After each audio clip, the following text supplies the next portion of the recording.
નમસ્કાર, અરાઉન્ડ ગુજરાત સાથે હું છું નુપુર દાણી। સૌથી પહેલા મહત્વના સમાચાર। ભાજપ રાષ્ટ્રીય અધ્યક્ષ અમિત શાહ આજે સાંજે 7:20 અમદાવાદ એરપોર્ટ ઉપર આવી પહોંચશે, જ્યાં 2000 થી વધારે કાર્યકર્તાઓ અમિત શાહનું સ્વાગત કરશે।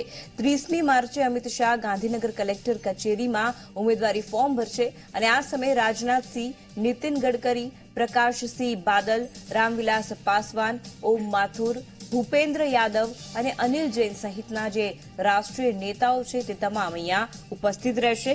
તો આ તમામ જે નેતાઓ છે તે અમિત શાહ જ્યારે આવશે ગુજરાત 30મી માર્ચે ત્યારે તમામ જે નેતાઓ છે દિગ્ગજ ઉપસ્થિત રહેશે, સ્થાનિકો ઉપસ્થિત રહેશે, કાર્યકર્તાઓ હાજર રહેશે।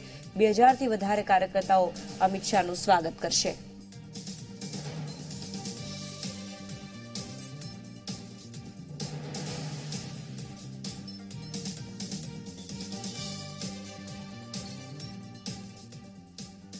તો ભાજપના રાષ્ટ્રીય અધ્યક્ષ અમિત શાહના ઉમેદવારી પત્ર ભરવાના કાર્યક્રમને ભાજપ ઐતિહાસિક બનાવવા જઈ રહ્યો છે।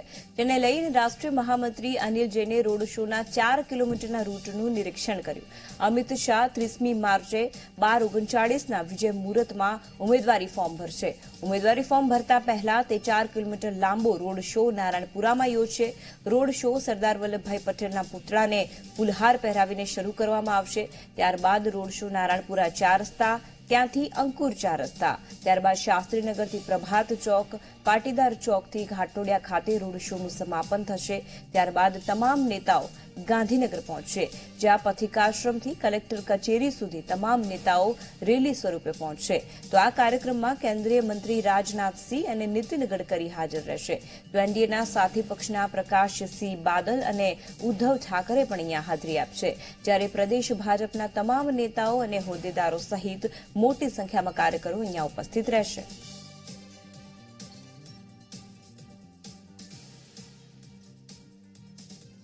ये नामांकन सभा है हमारे राष्ट्रीय अध्यक्ष की। गांधीनगर के कार्यकर्ता उत्साहित हैं, लालायित हैं और बहुत उमंग है कि हम अपने राष्ट्रीय अध्यक्ष को यहां पर पाकर खुश हैं और बड़ी जीत दर्ज करने के लिए कार्यकर्ताओं का उत्साह बढ़ा हुआ है। पूर्व राष्ट्रीय अध्यक्ष माननीय राजनाथ सिंह जी, पूर्व राष्ट्रीय अध्यक्ष नितिन गडकरी जी इसमें रहने वाले हैं और एनडीए के सबसे वयोवृद्ध बड़े नेता प्रकाश सिंह बादल जी भी रहेंगे और उद्धव ठाकरे जी भी रहेंगे। एमना फॉर्म भरवानी अंदर भव्य ऐतिहासिक अने क्यारे न थयो होय एवो अभूतपूर्व शक्ति प्रदर्शन नहीं पण उत्साहનું પ્રદર્શન કરવા માટે ભારતીય જનતા પાર્ટી અને અહીંની સ્થાનિક પ્રજા એ સંપૂર્ણ રીતે તૈયાર છે।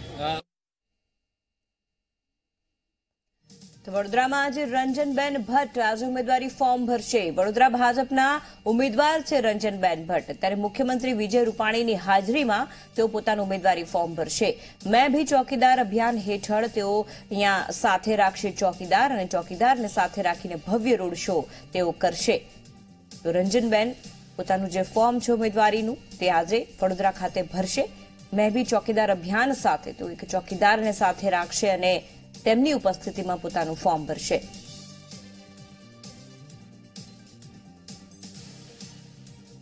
તો ગુજરાત લોકસભાની બેઠક માટે કોંગ્રેસે વધુ 6 ઉમેદવારોના નામ નક્કી કર્યા છે। દિલ્હીમાં રાહુલ ગાંધીની અધ્યક્ષતામાં કોંગ્રેસની ચૂંટણી સમિતિની બેઠક મળી અને જેમાં આ ઉમેદવારોના નામ પર મહોર મારવામાં આવી છે। 7 નામોમાં પાટણથી જગદીશ ઠાકોરને ટિકિટ ફાળવાઈ છે, તો જૂનાગઢથી પૂંજા વંશની પસંદગી કરવામાં આવી છે। ત્યારે આ તરફ રાજકોટથી લલિત કગથરા અને પોરબંદરથી લલિત વસોયાને ટિકિટ આપવામાં આવી છે, જ્યારે પંચમહાલથી વીકે ખાંટ અને વલસાડથી જીતુ ચૌધરીની પસંદગી કરાઈ છે। આ 6 ઉમેદવારોમાં 4 ઉમેદવાર લલિત કગથરા, લલિત વસોયા, પૂંજા વંશ અને જીતુ ચૌધરી વર્તમાન ધારાસભ્ય છે।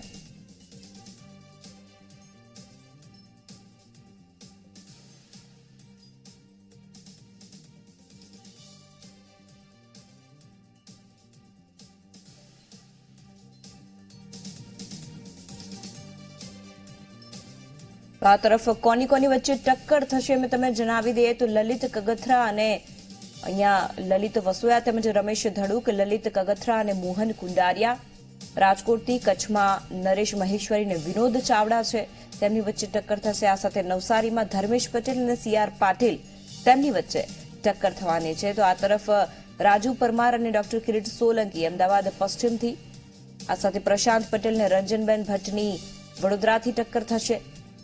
ત્યારે આ તરફ જીતુ ચૌધરી અને કેસી પટેલની વલસાડથી ટક્કર થશે.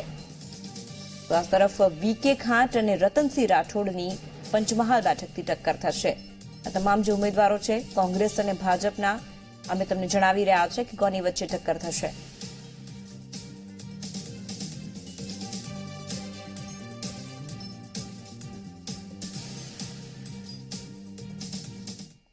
તો વલસાડમાં કોંગ્રેસના ઉમેદવાર જીતુ ચૌધરીનો વિરોધ કરવામાં આવી રહ્યો છે. વાંસદાના આદિવાસી સમાજે તેમનો વિરોધ કર્યો છે. અનંત પટેલ અપક્ષ તરીકે ઉમેદવારી નોંધાવશે.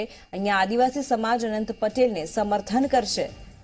તો આદિવાસી સમાજ દ્વારા અહીંયા વિરોધ પ્રદર્શન કરાયું છે. જીતુ ચૌધરીનો આ તમામ સમાજે વિરોધ કર્યો છે. તો વાંસદાના આદિવાસી સમાજે અહીંયા જીતુ ચૌધરીનો વિરોધ કર્યો છે. તેની જગ્યાએ અનંત પટેલ અપક્ષ તરીકે ઉમેદવારી નોંધાવશે. તો વલસાડ બેઠક માટે કોંગ્રેસે કપરાડાના ધારાસભ્ય જીતુ ચૌધરીની પસંદગી કરી છે. જીતુ ચૌધરીના રાજકીય ઇતિહાસ વિશે જો આપણે વાત કરીએ તો 1989માં સરપંચ તરીકે અહીંયા કાકડકોપર ગામથી તેઓ ચૂંટાયા. 12 વર્ષ સરપંચ તરીકે તેઓ કોંગ્રેસના રહ્યા. ત્યારે 2000 થી 2002માં તાલુકા પંચાયત કપરાડાના તેઓ અધ્યક્ષ રહી ચૂક્યા છે. 4 ટર્મથી કોંગ્રેસના તેઓ ધારાસભ્ય રહી ચૂક્યા છે અને કપરાડા વિધાનસભા બેઠક પરથી તેઓ જીતી ચૂક્યા છે. તો જીતુ ચૌધરી કે જે કપરાડાના ધારાસભ્ય રહી ચૂક્યા છે અને 1989 થી સરપંચ તરીકે કાકડાપુર ગામથી તેઓ ચૂંટાયા છે.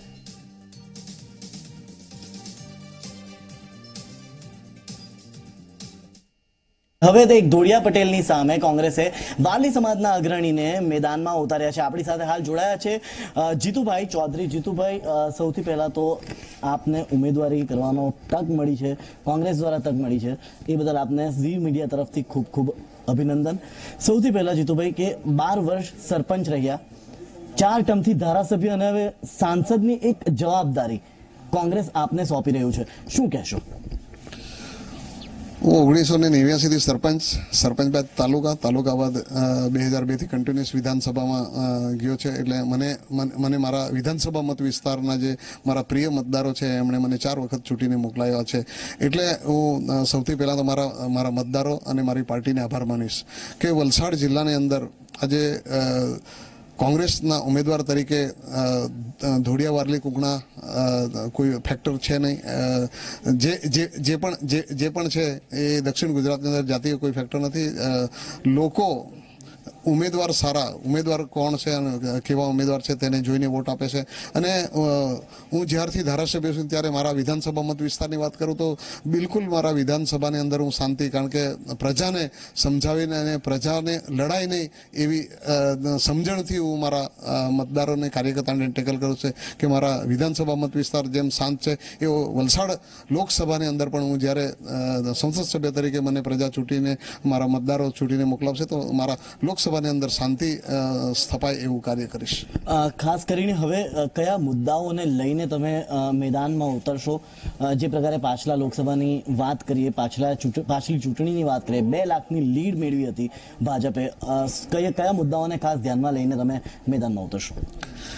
ગયા વખતે 2014ની વાત કરીએ તો 2014ની લોકસભાની અંદર ગુજરાતના વડાપ્રધાન બનવાના હતા, એનો એક માહોલ, એની એક હવા ઊભી થઈ હતી અને એના કારણે, અને તેમાં પણ ખાસ કરીને જે મારા નવા મતદાર હતા 18 વર્ષના જેમને પ્રથમ મતદાર હતા એવા 1,51,000 મતદાર હતા. એવા 1,51,000માંથી કદાચ 1,25 પણ મતદારે વોટિંગ કર્યો છે. તો એમણે કદાચ કોંગ્રેસ સાથે રહીને પણ બીજેપીને વોટ આપ્યો. કેમ આપ્યો? કે અમને રોજગારી મળવાની છે, 2 કરોડ રોજગારી મળવાની છે એ વાત સરકારે કરી હતી. પણ વાસ્તવમાં એ કોઈ એમનો એક પણ વાયદો સફળ થયો નથી. રોજગારીની વાત હોય, 370ની કલમની હોય, 15 લાખની આદિવાસીઓને 15 લાખની, એટલે 15 લાખની વાત આવે તો મારા મોઢામાં પણ પાણી આવી જાય, કારણ કે 15 લાખ મળવાના છે. પણ એવા કોઈ પણ એવું કોઈ પેટ્રોલની વાત, 1 માથાની સામે 10 માથાની વાત હોય, એવા ઘણા બધા ભાજપ મુદ્દા હતા. એમાંથી લોકપાલની વાત હતી. એવા ઘણા એવા મુદ્દા હતા કે જેના થકી સરકાર પ્રજાને 2014 ની અંદર જે ગુમરાહ કરીને અને પ્રજાને ગેરમાર્ગે દોરીને જે વોટ લઈ ગઈ હતી એ વસ્તુ અત્યારે નથી. ઉમેદવારી નોંધાવવા માટેની જે લિસ્ટ જે હતું એ બહાર પાડ્યું હતું અને એમાં જીતુભાઈ ચૌધરીનું નામ આવતાની સાથે જ હાલ જીતુભાઈ ચૌધરીના જે સમર્થકો છે એમાં પણ ઉત્સાહનો માહોલ છે. તો જીતુભાઈએ એક વિશ્વાસ પ્રગટ કર્યો છે કે તેઓ જ વલસાડ લોકસભા સીટ ઉપર જીતીને આગળ આવશે. જય પટેલ, ઝી મીડિયા, વલસાડ. તો આ તરફ જૂનાગઢ લોકસભા બેઠક ઉપર પૂંજા વંશનું નામ જાહેર થતા કોંગ્રેસમાં ભડકો થયો છે. મુસ્લિમ અને આહિર સમુદાયને પ્રાધાન્ય આપવાના બદલે ફરી પૂંજા વંશને ટિકિટ આપતા કોંગ્રેસના આગેવાનોમાં રોષ જોવા મળ્યો છે. ત્યારે કોંગ્રેસના અસંતુષ્ટ આગેવાનો અને કાર્યકરોનું આગામી 2 દિવસમાં સંમેલન યોજાશે.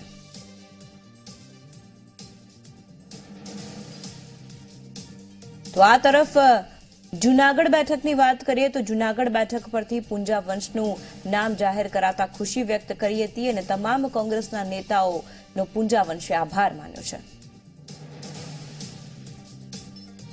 લોકસભાની ચૂંટણીમાં જે મુદ્દાઓ હતા એ મુદ્દાઓ 2019ની લોકસભાની ચૂંટણીમાં ભાજપની સામેના મુખ્ય મુદ્દાઓ રહેશે. નરેન્દ્રભાઈ મોદીની સામેના પક્ષ દ્વારા મારા ઉપર વિશ્વાસ મૂકીને મને પુનઃ ટિકિટ આપી છે. એ પક્ષે મારા ઉપર જે વિશ્વાસ મૂક્યો છે એ વિશ્વાસને હું સાર્થક કરીશ અને લોકોની અપેક્ષાઓ પૂર્ણ કરવામાં એક ધારાસભ્ય તરીકે છેલ્લા 28 વર્ષથી આ વિસ્તારનું હું પ્રતિનિધિત્વ કરું છું. લોકોની સેવા કરવામાં હું સફળ નીવડ્યો છું. એના ભાગ તરીકે લોકોએ મને 6ઠી વાર ધારાસભ્ય તરીકે બનાવ્યો છે. ઓલ ઇન્ડિયા કોંગ્રેસના પ્રમુખ રાહુલ ગાંધી, ગુજરાતના પ્રભારી રાજીવ સાતવજી, બધેલજી અને વિપક્ષ નેતા પરેશભાઈ ધાનાણી અને ગુજરાત પ્રદેશ કોંગ્રેસ સમિતિના પ્રમુખ ભાઈ શ્રી અમિતભાઈ ચાવડાએ જે મારા ઉપર વિશ્વાસ મૂક્યો છે એ આવનારા દિવસોમાં સંપૂર્ણપણે સાર્થક કરીશું. તો આખરે કોંગ્રેસ પક્ષે 6 ઉમેદવારોના નામ નક્કી કર્યા છે. ત્યારે પોરબંદર પરથી લલિત વસોયાની પસંદગી કરાઈ છે. ત્યારે લલિત વસોયાએ ખુશી વ્યક્ત કરી હતી અને જીતનો આશાવાદ વ્યક્ત કર્યો.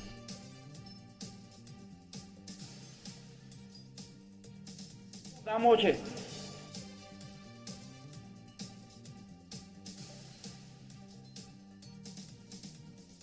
પોરબંદર લોકસભાની બેઠક માટે મારી પસંદગી કરવામાં આવી છે. એ બદલ પાર્ટીના હાઈકમાન્ડનો હું ખૂબ ખૂબ આભાર માનું છું. પોરબંદર બેઠક માટે અનેક માગણીદારોની વચ્ચે પાર્ટીએ મને સમર્થ ઉમેદવાર ગણી અને મારી પસંદગી કરી છે. પાર્ટીની મારી પાસે જે અપેક્ષાઓ છે એ અપેક્ષાઓ હું પૂર્ણ કરીશ.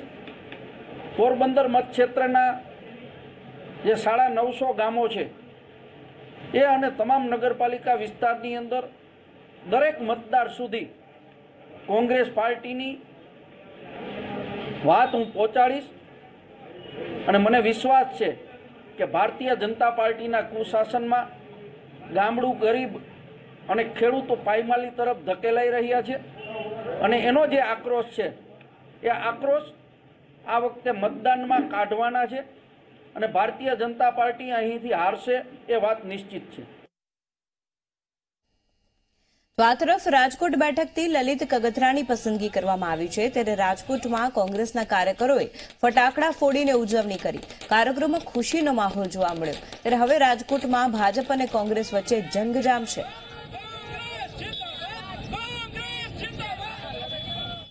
માનનીય રાહુલજીએ, અમારા પ્રભારી માનનીય સાતવજી અને પાર્ટીના પ્રમુખ અમિતભાઈ ચાવડા, સીએલપી લીડર ભાઈ શ્રી પરેશભાઈ ધાનાણી, તમામ લોકોએ મારી ઉપર જે વિશ્વાસ મૂક્યો છે અને મને સંસદની ચૂંટણી માટે યોગ્ય ગણીને જે પાર્ટીનો સિમ્બોલ આપ્યો છે એ બદલ હું એ સૌનો આભાર માનું છું અને હું એ જવાબદારીને સાર્થક કરી બતાવીશ.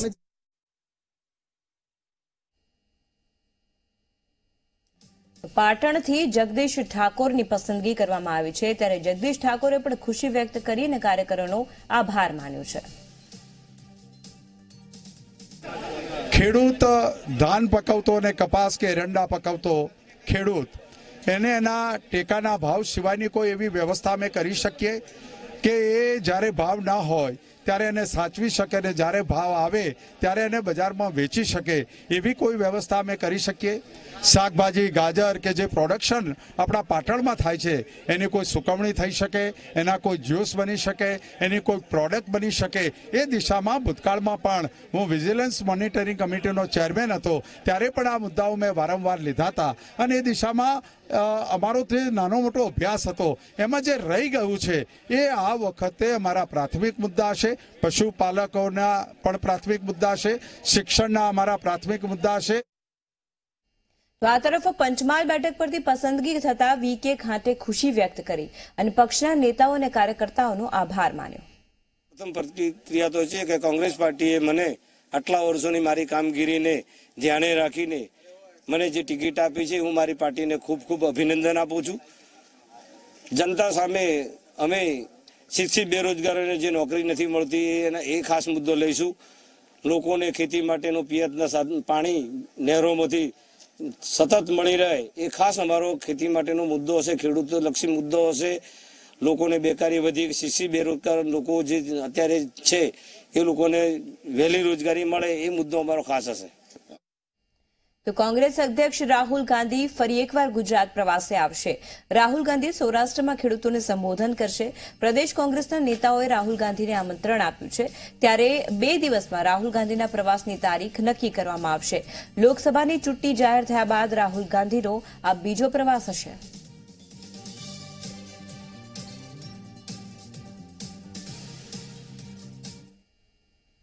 તો ગુજરાતમાં કોંગ્રેસ અને એનસીપી વચ્ચે અહીંયા ગઠબંધન નહીં થાય આ જાહેરાત કરી છે એનસીપીના પ્રદેશ પ્રમુખ જયંત બોસ્કીએ।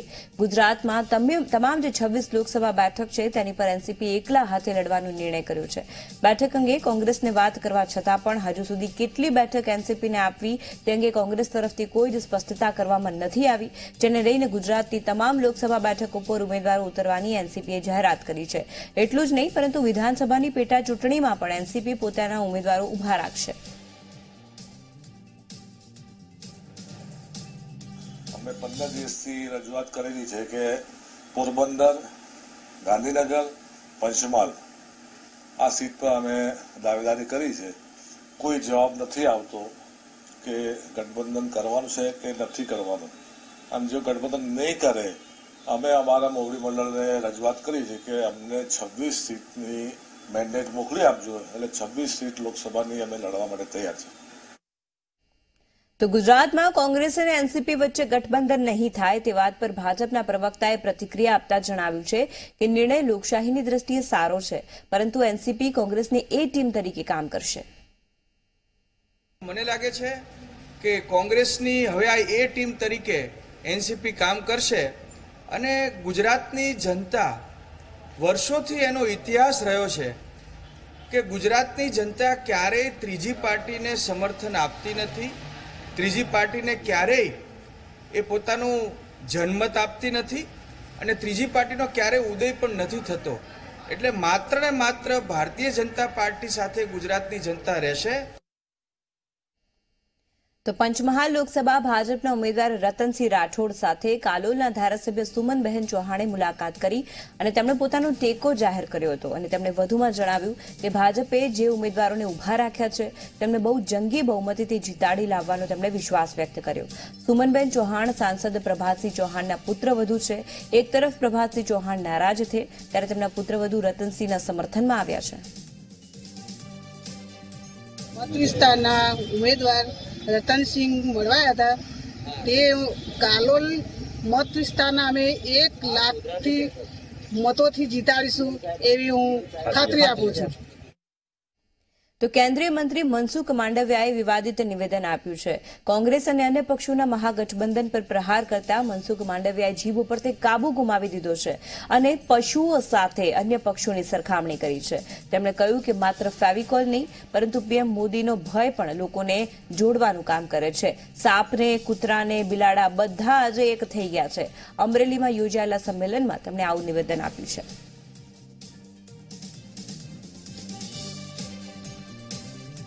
એવું નહીં માનતો ફેવિકોલ જોડવાનું કામ કરે, આ નરેન્દ્ર મોદીનો ભય જોડવાનું કામ કરે। તમે જો નોળીઓ, સાપ ને કૂતરું બિલાડું બધા એક પ્લેટફોર્મ પર છે ને.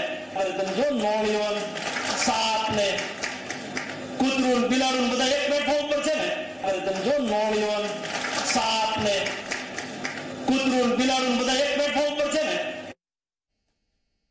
તો અને મહત્વના સમાચારો આગળ પણ છે, પરંતુ હાલ સમય થઈ ગયો છે એક નાનકડા વિરામનો.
બ્રેક બાદ અરાઉન્ડ ગુજરાતમાં સ્વાગત છે. આગળ વાત કરીશું વડોદરામાં ચૂંટણીને લઈને પાદરા પોલીસ એક્શનમાં આવી છે.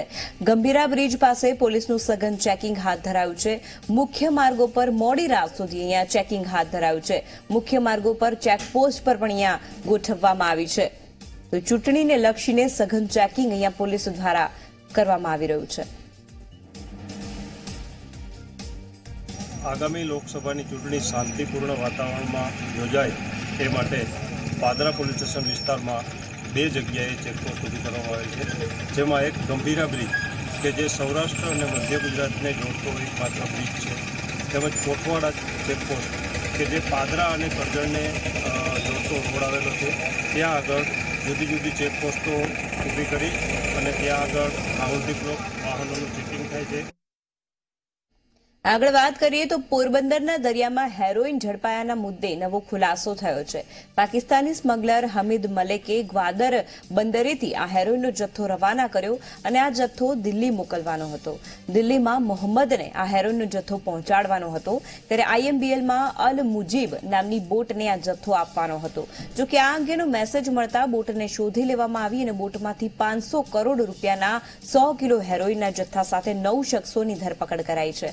આ તમામ શખ્સો મૂળ ઈરાનના છે, જેમને પોરબંદર કોર્ટમાં રજૂ કરાયા છે અને એટીએસે પૂછપરછ માટે રિમાન્ડની માંગ કરતા કોર્ટે આરોપીઓના 14 દિવસના રિમાન્ડ મંજૂર કર્યા છે.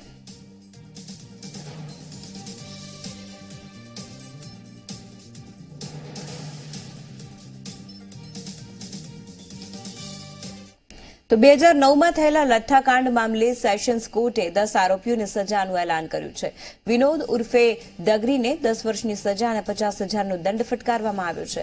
તો અરવિંદને 7 વર્ષની સજા અને 10,000નો દંડ ફટકારાયો છે. તેમજ 7 મહિલાઓને 3.5 વર્ષની સજા કરવામાં આવી છે.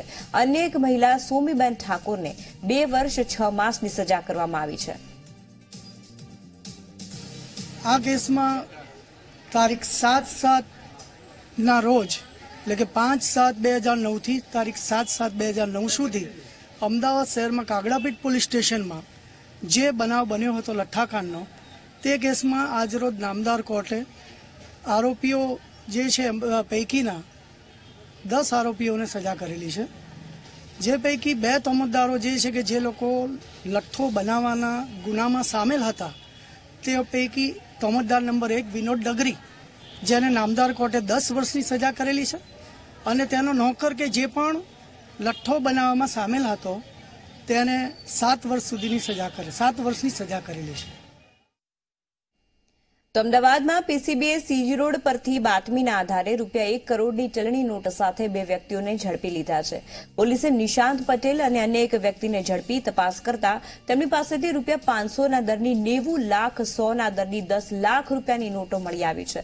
પોલીસનું કહેવું છે કે આ રૂપિયા હરિકેશ પટેલ નામના વ્યક્તિના હતા અને તેણે નિશાંત પટેલને બેંકમાંથી રૂપિયા ઉપાડવા માટે કહ્યું હતું. ત્યારે ISSK ટ્રેડિંગ કંપની તે ચલાવે છે. આ ઉપરાંત ગોપાલ આંબાલાલ આંગડિયા પેઢી પણ ચલાવે છે. તો કે આ રૂપિયા કોના હતા અને ચૂંટણીના સંદર્ભમાં ક્યાં તેનો ઉપયોગ કરવાનો હતો કે કેમ તે અંગે અત્યારે તપાસ કરવામાં આવી રહી છે. ત્યારે પોલીસ દ્વારા સમગ્ર ઘટનાની જાણ ઇન્કમટેક્સ વિભાગને કરાતા વધુ તપાસ હાથ ધરી છે. પેટ્રોલિંગમાં હતા દરમિયાન સ્વસ્તિક 4 રસ્તા નજીકથી અમારા સ્ટાફને બાતમી મળેલી કે ભાઈ એક્ટિવા પર 2 માણસો રોકડ લઈને પસાર થવાના છે. તો આ માણસો પસાર થતા એમને રોકી અને એમનાથી 3 બેગ હતી. 3 બેગમાં તપાસ કરતા થેલામાંથી 1 કરોડ જેટલી રકમ મળી આવી છે. એમાં 500ના દરની 90 લાખની નોટ છે અને 10 લાખ રૂપિયા 100ના દરની નોટ છે. બંનેને પોલીસ સ્ટેશન લાવ્યા અને પોલીસ સ્ટેશન લાવ્યા આગળની કાર્યવાહી સબ ઇન્કમટેક્સને જાણ કરેલ છે. તો હતા અત્યાર સુધીના સમાચારો. વધુ સમાચાર માટે આપ જોતા રહો Zee 24 કલાક. હાલ મને એટલે કે નુપુર દાણીને રજા આપશો. નમસ્કાર.